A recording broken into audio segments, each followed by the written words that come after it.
नाज़रीन अस्सलाम वालेकुम, आदाब। मैं हूं Mariam Fatima. Asian TV News की स्पीड न्यूज़ में आप सभी का इस्तकबाल करती हूँ। ये दिखते हैं 30 जनवरी की स्पीड न्यूज़। निपा वायरस पर ऑस्ट्रेलिया में कड़ी निगरानी। ऑस्ट्रेलिया के वज़ीर सेहत मार्क बटलर ने कहा है कि अगरचे मुल्क में निपा वायरस का कोई केस सामने नहीं आया, मगर एशिया में फैलाव के बाद सूरत हाल पर गहरी नज़र रखी जा रही है। हुक्काम के मुताबिक बैरूनी मुल्क से आने वाले मुसाफिरों के लिए वाज़ेह हिफाजती प्रोटोकॉल मौजूद है और फिलहाल इन्हें तब्दीली करने की ज़रूरत नहीं। दिल्ली और आसपास के इलाकों में सर्दी का सिलसिला है जारी। महकमा मौसमियात के मुताबिक आज ज़्यादा से ज़्यादा दर्जा हरारत 18 ta 20 और कम से कम 8 से 10 के दरमियान रहा। 31 जनवरी से 2 फरवरी के दौरान हल्की बारिश और गरज चमक के पेशन गोई की गई है, जबकि बाज़ इलाकों में धुंध और कहर भी रह सकता है। तेज़ हवाएं 30 से 40 किलोमीटर की फ़ी घंटा रफ्तार तक चलने का इम्कान बताया जा रहा है।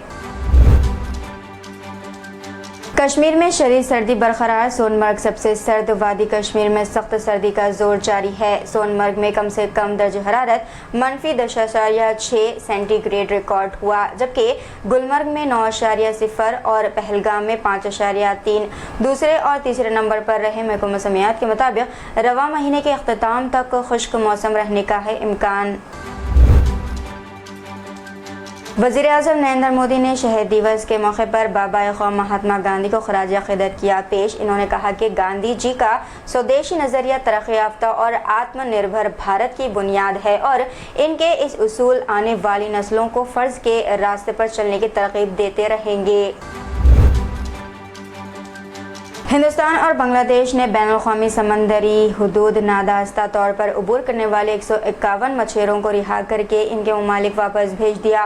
वज़ारत ख़ारजा के मुताबिक 23 हिंदुस्तानी और 128 बांग्लादेशी मछुआरों को इनके माहीगीरी के जहाज़ों समेत वापस भेज दिया गया है। तेलंगाना स्टेट हज कमेटी ने हज 2026 के आज़मीन हज को अपनी पसंद की फ़्लाइट खुद बुक करने की इजाज़त दे दी है। ये सहूलत इन आज़मीन के लिए है जो हज कमेटी की क़यामगाह में नहीं ठहरेंगे। हैदराबाद से फ़्लाइट्स का आर्ज़ी शेड्यूल 5 ta 20 मई 2026 मुकर्रर किया गया है।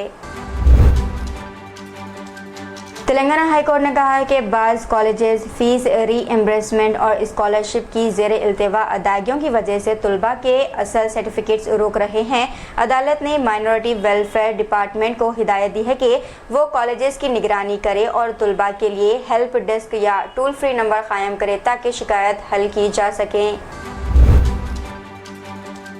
कर्नाटक के IT वज़ीर प्रियंक खरगे ने कहा है कि हुकूमत बच्चों के सोशल मीडिया इस्तेमाल को महदूद करने पर गौर कर रही है। ये फैसला दीगर ममालिक जैसे फ़िनलैंड, UK और ऑस्ट्रेलिया के इक़दामात को मद्देनज़र रखते हुए ज़ेर बहस है। हुकूमत ने डिजिटल डेकोड्स प्रोग्राम भी शुरू किया है, जिसमें तकरीबन 3 लाख बच्चे और 1 लाख असातिज़ा शामिल है। भारत के वज़ीर ख़ारजा एस जयशंकर ने फ़लस्तीन के वज़ीर ख़ारजा वॉरसन से नई दिल्ली में की मुलाकात। गाज़ा अमन मंसूबे, इलाक़ाई तरक्याती और तरक्याती ताउन पर तबादला ख़याल। वॉरसन दूसरे इंडियन अरब फॉरेन मिनिस्टर मीटिंग में शिरकत के लिए भारत पहुंची हैं। इजलास 31 जनवरी 2026 को मुनक़िद होगा। मध्य प्रदेश के सतना जिले में बीजेपी के कारकुन पुलकित टंडन पर खातून ब्यूटी पार्लर की मालिका पर तशद्दुद करने का इल्ज़ाम। वाक़या CCTV में हुआ कैद। खातून का कहना है कि पुलकित टंडन ने इसे मुतअद्दिद बार थप्पड़ मारे और ज़मीन पर पड़े लोहे के रॉड पर ढकेल दिया। जब खानदान के अफराद आए तो इन्होंने इन पर भी इल्ज़ाम किया। पुलिस ने मुतासरा खातून की शिकायत पर पुलकित टंडन और इसके मुआविन के खिलाफ मुकदमा दर्ज करके तहक़ीक़ात शुरू कर दी। नई दिल्ली में हमला पुलिस कांस्टेबल काजल चौधरी 27 साल को शौहर अंकुर ने गुस्से में आकर डंबल से सर पर वार करके जख्मी कर दिया, जिसके बाद वो अस्पताल में 5 दिन बाद चल बसी। मकतूला ने कत्ल से पहले अपने भाई निखिल को फ़ोन करके हरासा किए जाने की इत्तला दी थी। पुलिस ने शौहर अंकुर को गिरफ्तार कर लिया और मामले की तहक़ीक़ात शुरू कर दी है। खानदान ने बताया कि माली झगड़ों और जहेज़ के मुतालिबात की वजह से शौहर और बीवी के दरमियान झगड़े मामूल बने हुए थे। तेलंगाना में बल्दियाती इंतखाबात के लिए नामजदगियों का अमल जोर पकड़ गया। जुमेरात को 7,980 उम्मीदवारों ने पर्चे दाखिल किए। पहले दिन सिर्फ नामजदगियां आई, दूसरे दिन बड़ी तादाद में उम्मीदवार 8,326 ने हिस्सा लिया। आज जुमे को नामजदगियों की आखिरी तारीख है और बड़ी तादाद में पर्चे दाखिल होने की तवक्को की जा रही है। हैदराबाद में फायर सेफ्टी इंस्पेक्शंस का दूसरा दिन रहा जारी। मुश्तरका टीमों ने 6 फर्नीचर शॉप्स सील कर दिए।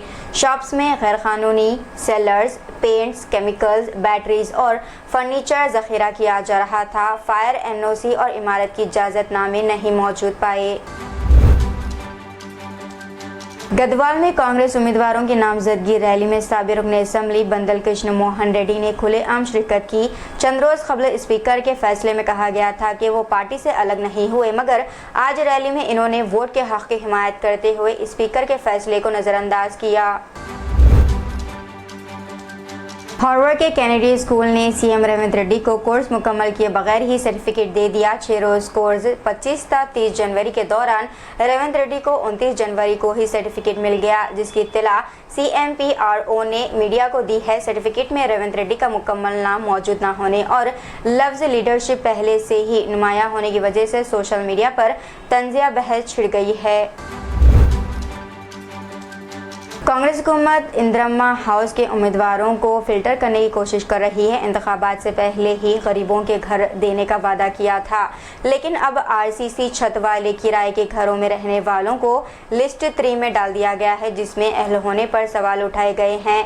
जो अफराद इस लिस्ट में शामिल रहकर इंदिरम्मा हाउस के लिए दरख्वास्त दी और तामीर शुरू की, इनके बिल्स मंजूर नहीं किए जा रहे हैं। मुस्तफिदीन का कहना है कि घर मंजूर होने के वक्त इन शराइत के बारे में नहीं बताया गया था और तामीर शुरू होने के बाद बिल्स नामंजूर करना जुल्म बताया जा रहा है। आंध्र प्रदेश में चित्तूर जिले के एसआरपुरम के करीब कुछ गांव से तलबा को बस में सवार करके जड़ीमेटला के नेल्लूर की तरफ ले जाया जा रहा था कि BC कॉलोनी के मुकाम पर एक ट्रक ने स्कूल बस को पीछे से टक्कर मार दी। हादसे में 7 तलबा जख्मी हुए। एक तालिब इल्म की जबान कट गई। शदीद जख्मी तलबा को मुकामी अफराद ने अस्पताल मुंतकिल किया। इस हादसे की वजह चित्तूर की रोड पर ट्रैफिक रुकावटें पैदा कर गई। यूपी जिले के गोंडा के एक इंटर कॉलेज में रिपब्लिक डे के मौके पर तालिबात ने बुर्का पहनकर किया डांस। दावा किया गया है कि ये सब हिंदू तालिबात हैं। स्कूल मैनेजर राजू श्रीवास्तव ने मुआफ़ी मांगी और कहा कि ये भूतों की टीम प्रोग्राम था और मुस्तकबिल में ऐसा कोई प्रोग्राम नहीं होगा। उत्तर प्रदेश के अलीगढ़ में नफरत अंगेज नारा देने और तलवार लहराने वाले करनी सेना के लीडर सचिन रघु को अलीगढ़ पुलिस ने किया गिरफ्तार और इसे जेल भेज दिया। मुलजिम ने इश्तियाल अंगेज बयान देकर अमन व अमान बिगाड़ने की थी कोशिश। लखनऊ में जी न्यूज़ की रिपोर्टर ने मज़ार पर जूते पहनकर पहुंची नौजवान ने किया एहतजाज। रिपोर्टर ने मुखालिफत के बावजूद कदम जमाए और जूते पहनकर अंदर दाखिल हुई। वाक़े पर बहस और वीडियो सोशल मीडिया पर वायरल हो गई है। लोग कह रहे हैं कि एहतराम या जारी हद दोनों के दरमियान कशमकश है जारी। उत्तर प्रदेश के काली सेना के सुनील ने दिल्ली देहरादून रोड पर बिहारगढ़ के नज़दीक औरंगजेबपुर के बोर्ड को ब्लैक क्रॉस लगाकर तोड़फोड़ की। इसने बाबर औरंगजेब पर गालियां दी और भारत को सनातन ज़मीन करार दिया। हैरान कुन तौर पर इसने बोर्ड पर यूरिन भी किया। यह वाक़या तारीख की इज्जत और इंतहा पसंदी के दरमियान बहस को जन्म दे गया। पश्चिम मैदानपुर मगरबी बंगाल के 70 साल बुजुर्ग मुसलमान जफर अली अपनी शहरियत साबित करने के लिए दस्तावेजात के साथ अदालत में पेश हुए। इनके पास सिर्फ बर्थ सर्टिफिकेट के अलावा तमाम शहरी दस्तावेजात मौजूद है, लेकिन इसके बावजूद वो भारी बैग उठाए थकन के और हाथ में कागजात लिए अदालत पहुंचे। इनकी ये वीडियो सोशल मीडिया पर तेजी से वायरल हो रही है और दिल को दहला देने वाली तस्वीर पेश कर रही है।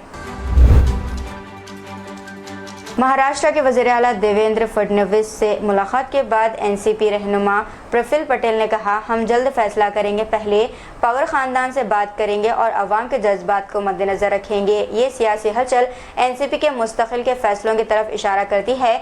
मुकर्ररा वक्त में पार्टी अवामी तवक्कुआत के मुताबिक कदम उठाएगी। नई दिल्ली में हिंदुस्तानी क्रिकेट स्टार विराट कोहली का इंस्टाग्राम अकाउंट जुमे की सुबह दोबारा फाल हो गया, जिससे 274 मिलियन फॉलोअर्स के दरमियान तशवीश खत्म पाई गई। कुछ वक्त के लिए इनका अकाउंट पुरस्कार तौर पर गायब रहा, जिस पर सोशल मीडिया पर ख़यास आरियां और मीम्स को वायरल किया गया।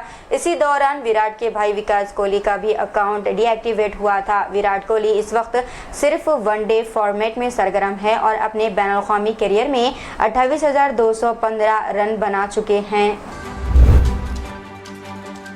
ایک مسلم خاتون کو حجاب پہننے کی وجہ سے ٹریفک جام میں نشانہ بنایا گیا۔ انتہا پسندوں کے گروپ نے اس کی ویڈیو بنائی، اللہ اکبر کے نعرے لگائے اور اسے آن لائن شیئر کیا۔ یہ صرف مذاق نہیں بلکہ مذہبی ہراسانی اور عوامی رسوائی تھی جس کا مقصد خاتون کو شرمندہ اور غیر انسانی بنانا تھا۔ ایسے اقدامات نفرت کو معمول بنا دیتے ہیں اور عوامی مقامات پر خواتین کے لیے خطرہ بنا دیتے ہیں۔ مذہبی شناخت مذاق یا بے رحمی کی اجازت نہیں دیتا۔ تو یہ تھی ناظرین آج کی اسپیڈ نیوز، دیجیے اجازت۔ مریم فاطمہ کو ملتے ہیں اگلی اسپیڈ نیوز میں، تب تک کے لیے ہمارے channel Asian T V news کو لائک، شیئر اور سبسکرائب کرنا نہ بھولیے گا۔ خدا حافظ۔